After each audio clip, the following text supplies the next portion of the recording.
उस लकड़हारे का नाम और निशान मिटा दूंगा और तकदीर को भी मैं अपने सामने झुका दूंगा। लेकिन दरवेश बिल्कुल खामोश खड़ा रहा। उसके चेहरे पर कोई डर नहीं था। उसने धीमी लेकिन पुरअसर आवाज में कहा, ए हाजी, तू चाहे तो आसमान में दीवारें चुनवा दे, समंदर को सुखा दे या पहाड़ों को तोड़ दे, लेकिन जो लिखा है वह होकर रहेगा। उस लकड़हारे का नाम इब्राहिम है और वही तेरी बेटी का मुकद्दर है। चाहे तू आज माने या कल, चाहे खुशी से माने या रोते हुए माने। हाजी अब्दुल करीम अब पूरी तरह से बौखला गया था। उसने अपने पहरेदारों को तेज आवाज में हुक्म दिया, इस बदतमीज और बेअदब दरवेश को यहाँ से धक्के मार मार कर निकाल दो। मैं इसकी शक्ल नहीं देखना चाहता। पहरेदार अपनी तलवारें खींचकर आगे बढ़े, लेकिन दरवेश ने खुद ही मुस्कुराते हुए अपना हाथ उठाया और पीछे मुड़कर चलने लगा। वह धीरे धीरे चलता हुआ भीड़ में गायब हो गया, लेकिन उसकी आवाज अभी भी हवा में गूंज रही थी। दरवेश तो चला गया, लेकिन उसके अल्फाज हाजी अब्दुल करीम के कानों में पिघले हुए शीशे की तरह गूंजते रहे। इब्राहिम, लकड़हारा, तेरी बेटी का मुकद्दर।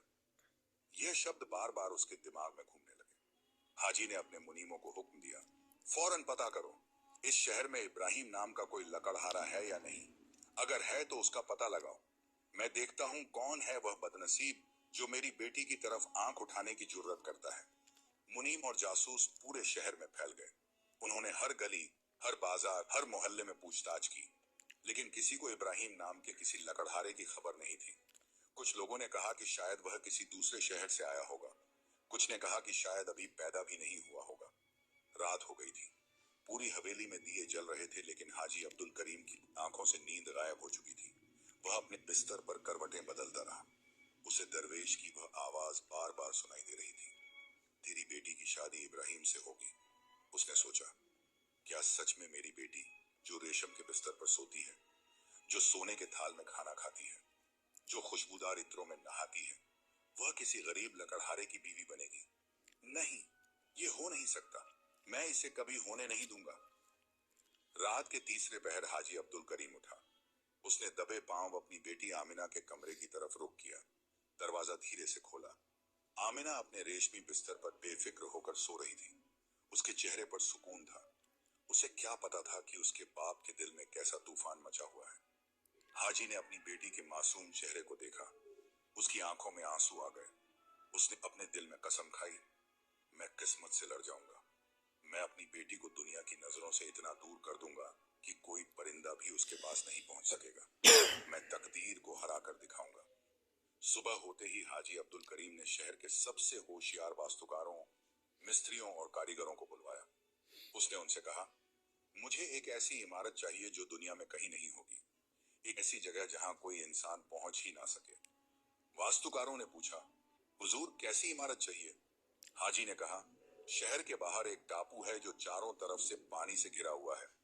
वहां एक बहुत ऊंची मीनार बनवाओ, इतनी ऊंची कि जमीन से आसमान तक जाती लगे। उस मीनार में ना कोई दरवाजा हो, ना कोई सीढ़ी, बस एक ऊंची खिड़की हो जहां से रोशनी आ सके। वास्तुकारों ने हैरानी से पूछा, लेकिन हुजूर अंदर कोई कैसे जाएगा? हाजी ने जवाब दिया, रस्सी के जरिए ऊपर चढ़ाया जाएगा और फिर नीचे के सारे रास्ते बंद कर दिए जाएंगे। खाना पानी भी रस्सी से ही भेजा जाएगा। यह सुनकर सब लोग सन्न रह गए, लेकिन हाजी की हुकूमत के सामने किसी की हिम्मत नहीं थी कि सवाल करे। काम शुरू हो गया। सैकड़ों मजदूर उस टापू पर पहुंचे। पत्थर, मिट्टी, चूना और लकड़ी की ढेर लग गई। दिन रात काम चलता रहा।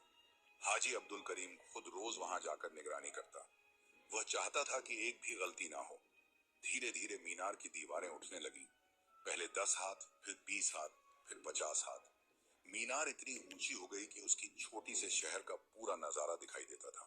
नदी, खेत, बाजार, सब कुछ। लेकिन नीचे से ऊपर देखने पर सिर्फ दीवारें दिखाई देती थीं। 3 महीने बाद वह मीनार बनकर तैयार हो गई। यह शहर की सबसे ऊंची इमारत थी। लोग दूर से देखकर हैरान होते कि यह कैसी अजीब इमारत है, जिसमें ना दरवाजा है, ना सीढ़ी।